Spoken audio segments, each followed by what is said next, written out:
Good morning, y'all.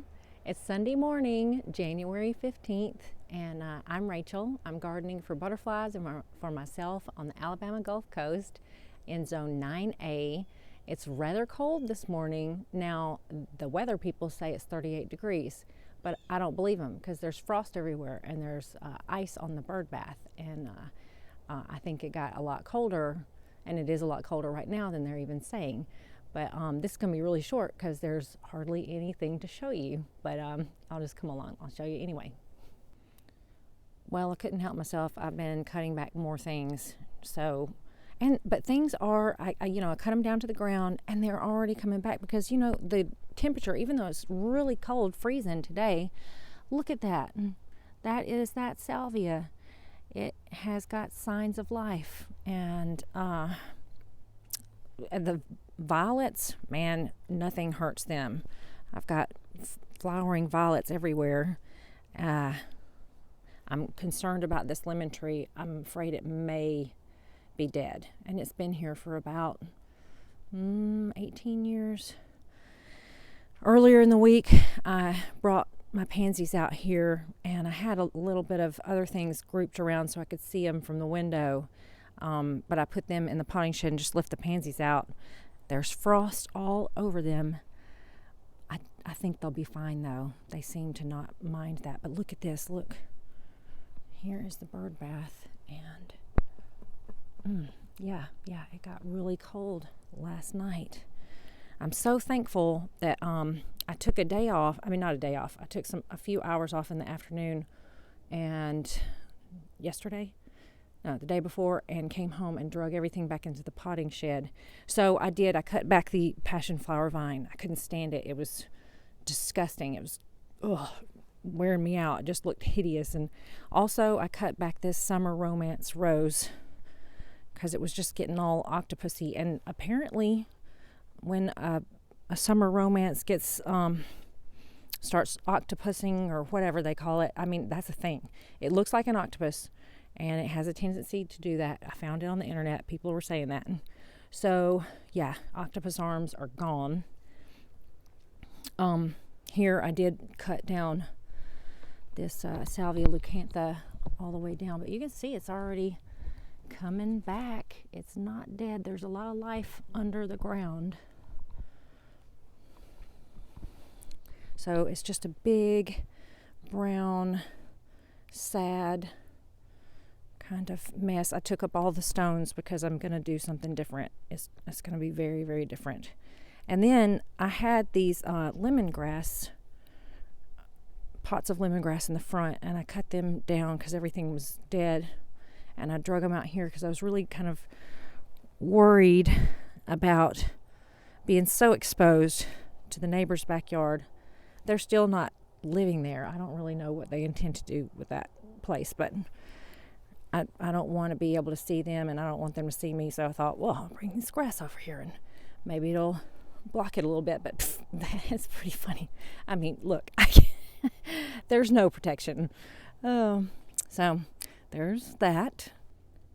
A quick comparison of what's happening with the lemon tree compared to the other two trees. So you can see there's a slight green on the branches there. But then right here, you can see on the tangerine tree, there's green, and there are little shoots. So there's life in this tree. Then with the orange tree, it's the same thing. There are little green, look, there's even a green still leaf there.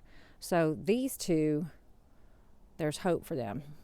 But I don't know about the lemon tree.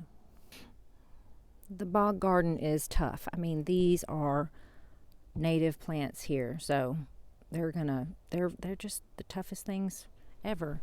Look at this. The Venus flytrap, not even bothered. So I'm very thankful for that. And then my pitcher plant is still alive. It's still got some little green things. I think these might be new, but look how little they are. That's how small that pitcher plant is. And it should grow the pitcher plant should grow about 2 or 3 feet tall. I yanked all those gross sugar snap peas out of these pots and then just plunked my kale seedlings into the center of them, because I'm hoping that these kale will grow as big as the other kale that I had that grew for a couple of years, and it was just so tall and tree-like and gorgeous. I just loved looking at it.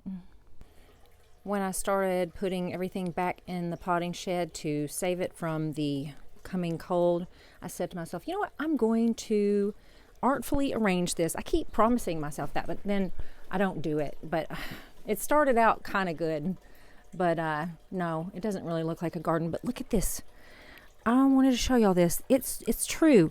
I thought I was imagining it, but look, these are so much darker than they were. I'm wondering if they're just not getting bleached out by the sun or what, but the colors on this coral nymph salvia is much darker than it was during the summer.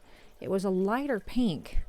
So isn't that just interesting? And aren't they just so beautiful? I am just enamored of this plant. I love it so much.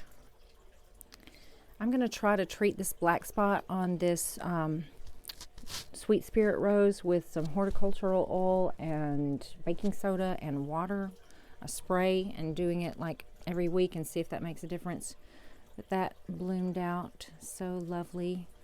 And then my Desdemona has got another bloom on it. Look at how beautiful this princess flower is. It can't take temperatures below 40, so that's why it's spending the whole winter in the potting shed. But I am loving just how prolific the blooms are, and the buds are so pretty. That is just such a fun plant. The salvia cuttings, especially these, they've gotten so huge that I'm gonna have to repot them. I've been putting it off, but they need more space. I'm really looking forward to having a bunch of them. I might even have like a wall of salvia. That would be great because they do grow tall. They need some kind of support though, because they break off really easily. So I'm going to try different things. But so far, almost everything's doing well. I keep saying to myself I'm going to trim that snapdragon off. But everything's making it, y'all. Thank God. I'm so thankful that I took that time. Because this stuff is, it's rather heavy.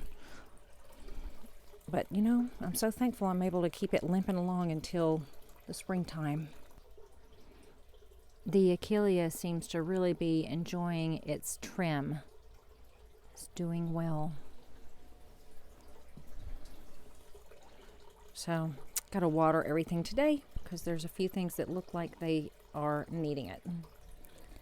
Those coneflowers right there have been such a blessing for the random butterflies that I still have outside, which I'm going to be showing you in a minute. I was so shocked to see them earlier this week. But I want to grow a bunch more of these specifically, the native coneflowers, because they do dearly love them. And look at how long lasting the flowers are. I know the plant looks pathetic, but it's just incredible how long that they can keep going and apparently having nectar in them. Y'all, this is January 10th, and I was pulling up some stuff in the front yard, and look what I found. A monarch butterfly. It's a boy too. I'm gonna see if he'll let me get him on my finger and take him to some flowers. Oh, let's see. Oh, there you go. There we go. So incredible. Oh, he flew away. Oh, so here is something crazy. So I've got this monarch butterfly. He's a boy. And I thought, oh, I'm going to put him with this penta. And look, there is another monarch butterfly on these pentas already. Isn't that cool? Oops. Let's see if I can just get it on there. So these monarchs must be from chrysalises that were around because all of our milkweed is dead now. So they must have just emerged from some chrysalises from somewhere else. Isn't he a beauty though? Beautiful. The way I know it's a boy is you see these little dark spots right there. Those are his gonads. The other monarch went right back to this went over here to this coneflower. They love coneflowers. So I got to remember that. I got to grow a bunch of those this year because they love them so dearly. There's a Gulf fritillary around here also. So I've got 3 butterflies on January 10th in the yard. I took these few little plants right here and positioned them here so I could see them from the window because it was just starting to look too sad. Everything's super brown. I'm tearing everything up, as you can see. And I had to take the vine down. I just couldn't take it anymore. It was horrible. But it feels like spring here. It is so hot. It's probably like 65 degrees. So much brown, so much dead. Well, y'all, we've just got to tough it out for about another 6 more weeks before we can rest easy and the fear of frost and freezing is over. So I hope my back holds out because I'm going to keep dragging these out and in and out and in. Because the next week coming up, the highs are going to be in like the low 70s and the lows are going to be in the 50s. There's no reason for them to stay in here. So I'm going to drag them back out into the yard. And it's a good workout. So I guess I can look at it like that. I mean, it's the only way I'm going to exercise. But y'all, I hope y'all have a wonderful week. And God bless you. And I can't wait to find out what's happening with y'all. And I'll talk to you later. Bye.